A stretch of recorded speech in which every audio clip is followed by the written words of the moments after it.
What makes the 80s? Is it the cars or the fashion? I think what impacted our culture today was the influences in music and films. Miami Vice, the Goonies, Akira, and Scarface, to list a few, helped push what we remembered of this decade.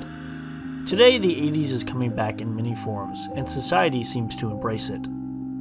One game in 2012 wanted to embrace the rich neon lights. The challenger that stepped out of the shadows was Hotline Miami.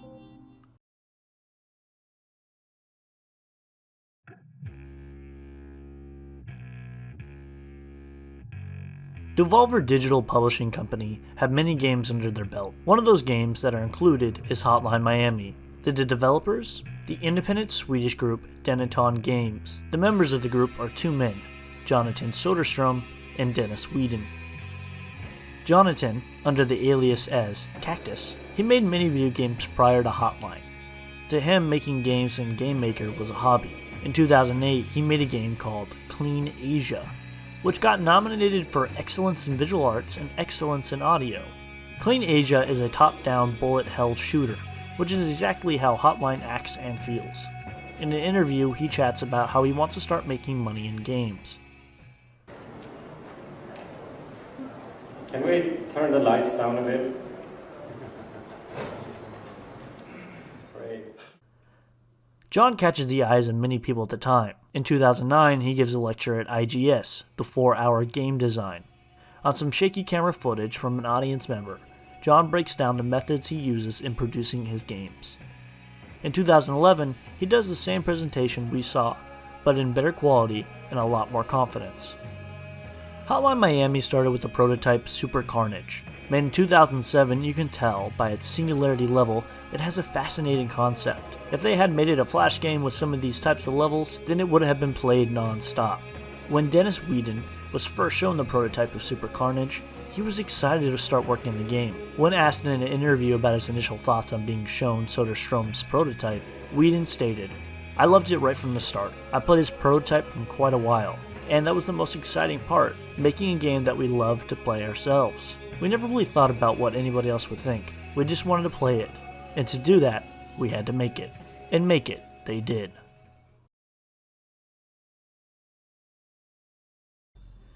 Hotline Miami takes place in 1989, in, you guessed it, Miami.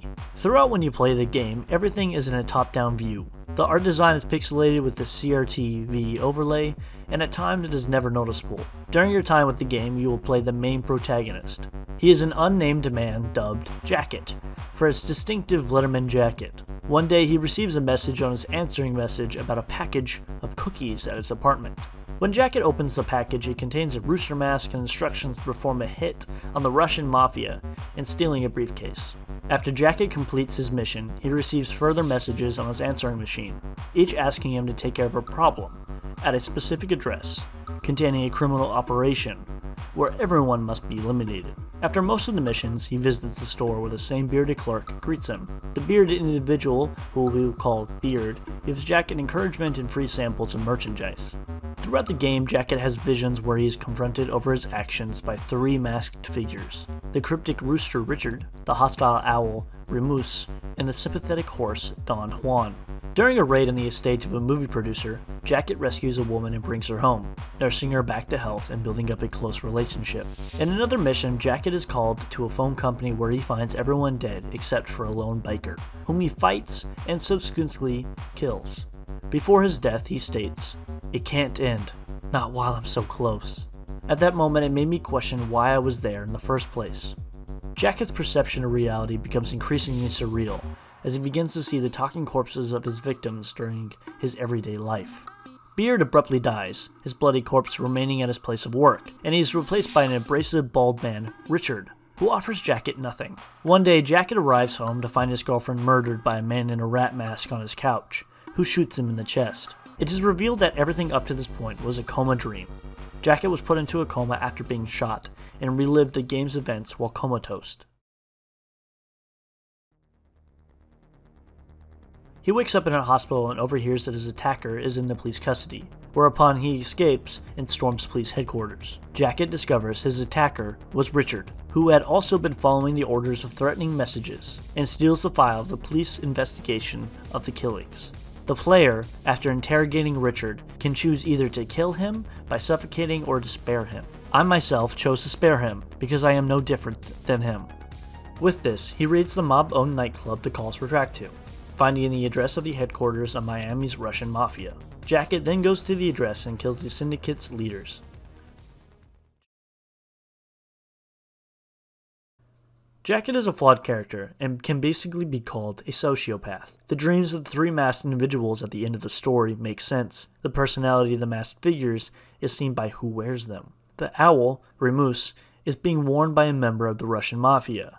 The horse, Don Juan, is worn by the girl you saved. The rooster, Richard, is yourself. You have split personalities fighting with each other, and the only way that is tragically consistent is the violence. After Jacket's campaign is finished, the biker comes back into play. Now I do not know how he lived, or what the hell is going on, but the biker lives. The biker has gotten fed up with carrying out their assignments, and is trying to track down the callers. From raiding the phone company, he traces the calls to the mob-owned nightclub.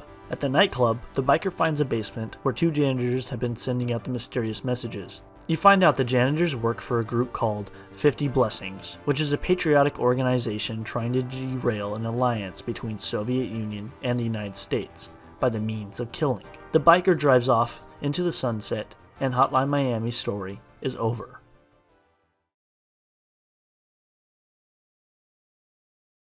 After the campaign is over, you unlock 3 side missions, which are quite fun and is a nice reward.